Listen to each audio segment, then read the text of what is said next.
같이 한 목소리를 읽겠습니다. 천부장이 와서 바울에게 말하되 내가 로마 시민이냐 내게 말하라. 이르되 그러하다. 천부장이 대답하되 나는 돈을 많이 들여 이 시민권을 얻었노라. 바울이 이르되 나는 나면서부터라 하니 신문하려던 사람들이 곧 그에게서 물러가고 천부장도 그가 로마 시민인 줄 알고 또 그 결박한 것 때문에 두려워하니라. 아멘. 바울이 로마 시민권자라는 이야기를 듣고 천부장은 굉장히 놀라게 됩니다. 천부장은 다시 물어보게 되죠. 당신이 정말 로마 시민권자 맞습니까? 그렇게 물어보자 바울은 그렇다라고 이야기를 하고 있습니다. 그리고 다시 한번 천부장은 물어보죠. 나는 돈을 주고 사서 로마 시민권을 얻었는데 당신은 어떻게 로마 시민권을 얻었습니까? 바울은 다시 한번 나는 나면서부터 로마 시민권자였습니다 라고 이야기를 하고 있습니다. 아마 천부장은 예루살렘에서 그 유대인들에게 잡혀 고충을 당하고 있던 그 바울의 그 행색들, 그 모습들을 보면서 그냥 별 볼 일 없는 자라고 아마 생각했을 것입니다. 기껏해야 저 사람은 이방인이거나 아니면 설마 로마 시민권자였을까라는 생각들을 했었을 것입니다. 그러나 천부장은 자신이 생각하지도 못한 대답을 바울로부터 듣게 되죠. 자신은 로마 시민권자이며 뿐만 아니라 자신은 나면서부터 로마 시민권자였다라는 것. 어쩌면 이 당시에 로마 시민권을 얻는 방법에는 여러 가지가 있었습니다. 가장 먼저는 바울처럼 부모가 로마 시민권자였던 그 부모로부터 태어난 자녀들은 자연스럽게 로마 시민권을 얻게 되는 것입니다.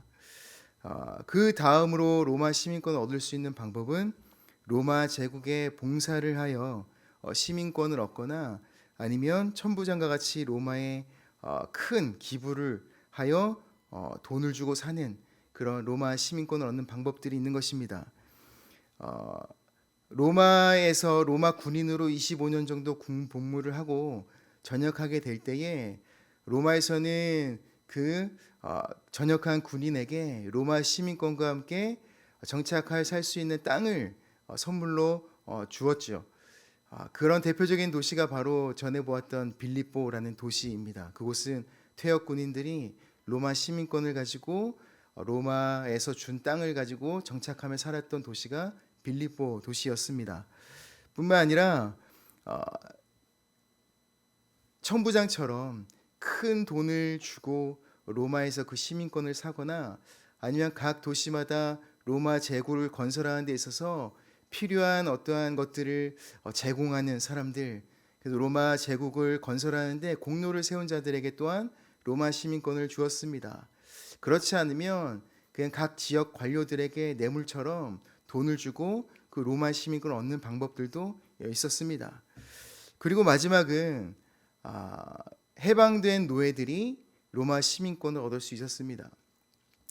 로마 주인에게 로마 시민권이 있는 그 주인에게 주인 밑에서 노예 생활을 하다가 그 로마 시민권을 갖고 있는 그 주인이 그 노예를 해방시킬 때에 그 로마 시에서는 그 해방된 노예에게 로마 시민권을 줄 수 있었습니다. 그런데 이 세 가지 이 방법들 가운데 로마 시민권을 얻는 것, 이 방법들 가운데서는 어느 정도 그 같은 로마 시민권이지만 같은 로마 시민권이 아니었습니다. 어떤 방법으로 그 로마 시민권을 얻었느냐에 따라서 그 로마 시민권도 어느 정도 차등이 있었던 것입니다. 아마 바울이 얻었던 자신의 부모가 로마 시민권자이기 때문에 태어나서 로마 시민권을 얻었던 바울의 그 로마 시민권이 그래도 이 세 가지 방법 중에서는 그래도 가장 그 로마 시민권자로서의 혜택이 조금 더 많았던 로마 시민권이었던 것입니다. 그러니까 천부장이 놀랬겠죠. 그런 로마 시민권자를 로마의 법의 절차에 따라 처벌하는 것이 아니라 그저 강제로 묶어놓고 또 문매를 때리려고 했던 그 천부장, 바울이 나면서부터 로마 시민권을 얻었던 자였다는 그 소리를 듣고 어쩌면은 그 천부장은 그 로마법대로 처리하지 않은 자신의 어떠한 그 죄로 인해서 어떤 큰 어떤 고난을 당할 수 있는 그 위기에 놓여 있게 된 것입니다. 로마 시민권, 이 당시에 로마 시민권자들이 갖고 있던 혜택들이 참 많이 있었습니다. 가장 먼저는 로마 시민권자들은 고문과 공개 처형을 당하지 않을 권리가 있었습니다. 이는 수치스럽고 명예롭지 못한 것이었기 때문에 로마 시민권자들에게는 고문을 하거나 많은 사람들 앞에서 공개 처형을 당하지 않을 그런 권리가 있었습니다. 또한 두 번째로는 정식 재판 없이 함부로 처벌을 당하지 않을 권리들이 로마 시민권자들에게 있었던 것입니다. 아마도 오늘 그 본문에 나왔던 천부장은 오늘 본문에서 정식 재판 없이 바울을 처벌한 것으로 인해서 자신이 로마법을 지키지 않고 어겼음을 깨달았기에 큰 두려움을 느꼈던 것입니다. 그리고 나면서부터 로마 시민권자에 대한 로마법 없이 처벌한 것에 대한 어쩌면 강력한 처벌들이 로마법에 있었을 것입니다. 그리고 세 번째로는 사형 집행 시 고통 없이 사형을 당할 권리가 로마 시민권자들에게는 있었습니다. 그렇기에 바울의 죽음과 베드로의 죽음은 약간 차이가 있었어요. 로마 시민권자였던 바울은 고통 없이 죽는 도끼로 참수를 당하는 그런 사형 방법으로 순교를 당했고, 로마 시민권이 없었던 베드로는 그 로마법에 있어서 가장 참혹하고 처참한 십자가형, 그것도 거꾸로 매달려 죽는 그런 고통스러운 사형 방법으로 순교를 당했던 것을 보면 바울은 그래도 로마의 시민권자로서 배려를 받아 순교당한 것들을 알 수 있습니다. 그리고 마지막으로는 로마 시민권자들에게는 상속권이 있었습니다. 바울이 그 로마 시민권자들은 자신의 지역 안에서 재판을 받았을 때에 이것은 부당한 것 같아 라고 했을 때 로마 황제에게 상소할 수 있는 상소권이 있었습니다. 바울도 예루살렘에서 그 부당한 그런 자신에 대한 그런 처벌로 인한 로마 황제에 대한 상소를 함으로 인해서 가이사에게 로마로 가서 가이사에게 이제 그 자신의 어떠한 죄를 다시 한번 항고할 수 있는 그런 기회를 얻게 된 것이죠. 이것이 로마 시민권자가 로마법 안에서 요구할 수 있는 로마 시민권자로서의 보호받을 수 있는 권리, 마땅한 권리였던 것입니다. 이 당시에는 특별히 로마 시민권자에게 있어서 로마법 아래에서 체포되고 수감되는 것은 로마 시민들에게서 굉장히 수치로 여겼습니다. 얼마나 그것이 수치였냐라면 로마 시민권자가 로마법에 의해서 체포되고 수감될 때에 이로 인해 대부분은 가족이나 친족들로부터 절교까지 당하는, 그만큼 수감되는 것, 죄를 짓고 수감되고 처벌을 받는 것, 처형을 당하는 것을 굉장히 수치스럽게 여겼습니다.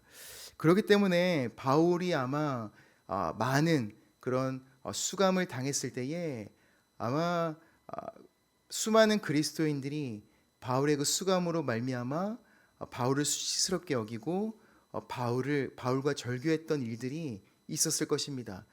그렇기 때문에 디모데후서 1장 8절에 보면 바울이 그러므로 너는 내가 우리 주를 증언함과 또는 주를 위하여 갇힌 자 된 나를 부끄러워하지 말고 오직 하나님의 능력을 따라 복음과 함께 고난을 받으라라고 이야기하면서 수감된 자신을 부끄럽게 여기지 말라라고 당부했던 그 이유가 아마 그런 이유에서 바울이 당부했던 것을 우리는 알 수 있습니다. 그런데 우리는 이러한 어떠한 로마 시민권자로서의 그 바울의 어떠한 모습들, 이것들을 보면서 우리는 한 가지 생각해 볼 부분들이 있는 것 같습니다. 바울이 로마 시민권자로서 마땅히 누릴 수 있는 그런 특권과 권리들, 그런데 바울은 고린도후서 11장에 보면 자신이 당한 고난에 대해서 굉장히 많이 열거를 하고 있죠.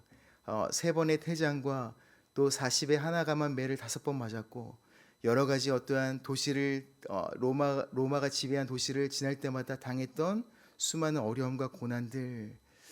그런데 가만히 생각해 보면 바울은 그 수많은 수감과 감옥의 갇힘과 또한 로마법의 처벌 없이 돌에 맞아 죽을 위기, 태장, 그 다음에 40에 하나 감한 매를 당하는 동안 한 번도 자신이 로마 시민권자라는 것을 이야기하지 않았다라는 것입니다. 왜 그랬을까? 바울은 오늘 처음 이때에 오늘 우리가 읽었던 이 본문에서 처음으로 자신이 로마 시민권자임을 밝히고 있는 것입니다. 왜 그랬을까? 바울은 자신이 보낸 수많은 그 서신서들 가운데 특별히 에베소와 빌립보서에 보면 하늘의 시민권, 하늘에 속한 자에 대해서 이야기하고 가르치고 있습니다. 믿는 자들에게 있어서 우리의 본향은 하나님 나라인 것에 대해서 바울은 늘 기억하며 그의 합당한 삶에 대해서 성도들에게 이야기한 바가 있습니다.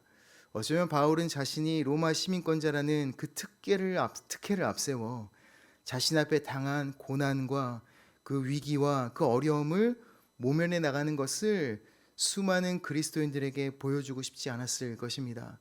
하늘 시민권자는, 하늘에 속한 자는 이 땅에서 어떻게 살아가야 되는지, 그리고 어떠한 태도와 모습으로 이 땅에서 고난과 그 어려움 앞에 반응하며 살아가야 되는지에 대해서 바울은 몸소 보여주고 싶었던 것입니다. 바울은 많은 그리스도인과 교회들에게 그리스도인으로서의 좋은 본이 되어주고 싶었던 것입니다. 어쩌면 우리의 다음 세대들에게도 어쩌면 우리가 보여줄 그 모습들은 편법과 또 위기 모면의 처세술, 그리고 어떤 힘에 기대는 것, 그리고 빠르고 또 합리적으로 이 문제를 해결하는 방법, 위기를 극복하는 그런 방법이 아니라 믿음으로 인내하며 또 수요 예배 때 우리가 함께 나누었던 말씀처럼 하나님의 방법과 하나님의 때를 기다리며 하나님께서 내 삶 가운데 이 위기를 어떻게 모면해 나가기 원하시는지, 그분의 뜻과 그 방법이 무엇인지를 묻고 그 앞에 반응하는 그 삶, 그러한 삶을 우리 다음 세대들에게 보여주는 것이 정말 우리의 그 믿음과 그 신앙을 그들에게 전승해 줄 수 있는 방법이지 않을까라는 생각들을 해보게 됩니다. 바울은 자신의 가르침을 그렇게 삶으로 수많은 그리스도인들에게 보여주고 있었던 것입니다. 하지만 오늘 본문에서는 바울은 자신의 로마 시민권자에 대해서 이야기를 하고 있습니다. 이 오늘 본문에서 바울이 로마 시민권자로서 자신의 그 로마 시민권을 주장했던 그 단 한 가지 이유는 오직 예수 그리스도의 복음 때문입니다. 이미 이전에 바울이 이미 계획하였던 로마로 가서 그 복음을 전하는 일, 그리고 자신이 로마까지 가서 나아가 복음을 증거하는 것, 그것이 바로 바울이 로마 시민권을 드러냈던 유일한 이유인 것입니다. 오늘 바울의 모습 속에서는 자신에게 주어진 그 세상의 이점들, 그 유익들을 이용하여 자신의 어떤 유익과 자신의 그 조금 더 나은 삶을 위해 욕심을 드러내고 있는 모습들은 전혀 볼 수 없습니다. 그저 자신의 그 로마 시민권을 나타냄으로 말미암아 복음을 위해 세상의 것을 바울은 그저 이용한 것을 우리는 볼 수 있습니다. 우리는 세상에 속해 살아가고 있지만 그렇다고 해서 세상의 것을 추구하며 세상의 것을 사모하며 세상의 것에 함몰되어 살아가기를 원하지 않으십니다. 우리의 삶의 우선순위는 예수 그리스도와 그 복음이어야 하는 것입니다. 바울에게 있어서 로마 시민권은 하나님께서 바울을 택하시기 전부터 이 때를 위해 이미 계획하시고 예비하신 바울에게 주신 선물이고 은혜일 수 있겠다라는 생각들을 해보게 됩니다. 그것을 바울은 예수를 알기 이전에는 이것을 어떻게 사용했는지는 잘 모르겠지만 바울은 예수 그리스도를 영접한 그 이후에는 자신의 마음대로 원하는 대로 이 로마 시민권을 함부로 사용하지 않았습니다. 그 유익과 그것을 위한 이익을 도모하지도 않았습니다. 바울은 하나님께서 주신 것들을 가장 필요한 때에 사용했습니다. 자신을 위해서가 아닌 오직 복음을 위해서, 또 복음을 전하는 자신에게 맡겨진 그 사명을 위해 바울은 자신에게 주신 그 로마 시민권이라는 것을 사용하고 있는 것을 우리는 볼 수 있습니다. 어쩌면 하나님께서 우리에게 바울과 같이 이미 예배하신 그 은혜들, 또 이미 주신 그 축복들, 또 내가 누리고 주장할 만한 마땅한 권리들이 혹시 우리에게 있을까? 혹시 그것은 무엇일까? 라는 생각들을 해보게 되었습니다. 어떤 사람들은 직업이 될 수 있겠죠. 자랑할 만한 직업들, 또한 자랑할 만한 인맥들, 또한 내가 가지고 있는 재물들, 어쩌면 어떤 사람들은 미국 시민권자라는 것들, 또 어떤 사람들에게는 내가 3대째 4대째 내려오고 있는 믿음의 그 유산들, 또 어떤 사람들에게는 대한민국 남자라는 것이 특권처럼 여겨질 때도 있고, 또 어떤 외국인들에게는 비교적으로 내가 대한민국 국적을 가지고 있는 사람이다라는 것이 자랑거리가 될 수도 있고, 또 어떤 사람은 내가 건물주라는 것, 또 내가 너를 고용하는 고용인이라는 것, 이것이 우리가 누릴 수 있는 특혜와 권리, 또 우리가 자랑할 만한 것이 될 수 있지 않을까라는 생각들을 해보게 됩니다. 그것이 어떤 것이든 우리는 그것을 무엇을 위해 사용하고 있는가 우리는 생각해 볼 필요가 있는 것 같습니다. 나의 유익을 위해서 이것을 사용하고 있는가? 또 나의 위기를 모면하기 위해 이러한 것들을 사용하고 있는가? 또 더 큰 성공을 위해서 나는 이 모든 유익들을 사용하고 있는가? 또 다른 사람보다 더 높아지기 위해 더 자랑하기 위해 이 모든 것들을 사용하고 있는가? 아니면 내게 주신 이러한 축복과 은혜들을 그리스도를 위해 사용하고 있는가? 또 복음을 위해 사용하고 있는가? 또 하나님의 영광을 나타내기 위해 사용하고 있는가? 또한 이웃사랑을 위한 다른 이들의 고통과 아픔과 고난에서 그들을 건지고 돕기 위해 이 유익들을 사용하고 있는가? 아니면 나의 만족과 유익뿐만 아니라 교회 공동체의 그 유익을 위해 난 이 모든 유익들을 사용하고 있는가? 우리는 한 번씩 우리에게 주신 그 유익과 그 권리들을 내가 어떻게 사용하고 있는지 살펴볼 필요가 있는 것 같습니다. 만약에 그 복음에 유익이 되지 않는다라면 나는 그 나의 권리를 하나님을 위해서 내려놓을 수 있을까? 예수 전도단 안에서는 그것을 권리 포기라고 가르치고 있습니다. 바울은 자신이 로마 시민권자라는 것이 하나님의 그 영광을 드러내는 것에 또 복음을 전하는 것에 유익이 되지 않았다라고 판단하였기에 이전에 그가 복음을 전했던 모든 도시에서는 자신이 고난과 위협을 당할지라도 로마 시민권자라는 것을 내려놓았던 그 모습들을 보게 됩니다. 어쩌면 나는 내게 있는 그 권리를 마땅히 누름으로 나는 감사하고 또 나는 자유할 수 있고 또 나는 그 유익을 때문에 기뻐할 수 있지만 혹시나 내가 마땅히 누릴 수 있는 권리라고 해서 주장했던 이 모든 것들이 공동체와 또 타인에게는 아픔과 또 고통과 또 상처와 또 어려움을 남기진 않을까? 나의 권리가 누군가의 권리를 침해하거나 누군가의 마음을 짓누르거나 또 누군가의 마음의 짐을 지어주고 있지는 않은가라는 것들을 우리는 계속해서 질문하고 우리의 마음을 돌아볼 필요가 있을 것 같습니다. 오늘 우리의 삶이 바울과 같은 삶이 되기를 간절히 소망합니다. 오직 복음을 위한 삶, 오직 그리스도 예수를 위한 삶으로 내가 마땅히 주장할 권리를 나를 위해서가 아닌 그리스도를 위해 복음의 유익을 위해 사용할 수 있는 우리의 삶이 될 수 있기를 간절히 소망합니다. 그래서 우리가 주장할 수 있는 나의 권리가 혹여나 복음 증거하는 것에 방해가 된다라면 그 권리를 하나님 앞에 내려놓을 수 있는 그 용기를 가질 수 있기를, 또한 반대로 우리가 가지고 있는 그 권리를 주장하여 복음이 더욱더 확장되고 그 복음이 흘러갈 수 있는 그런 때라면 마땅히 주장할 수 있는 지혜와 또 우리에게 우리에게 그 용기가 있을 수 있기를 간절히 소망해 봅니다. 그래서 우리가 전하는 복음의 기쁨과 그 복음으로 인한 자유함을 우리의 삶을 통해 가정과 직장과 또 교회 공동체와 또 모든 관계들 가운데 우리가 함께 나누고 누릴 수 있는 그러한 삶의 자리가 될 수 있기를 간절히 바랍니다. 같이 기도하겠습니다. 하나님, 바울은 자신의 복음 전하는 그 모든 인생 가운데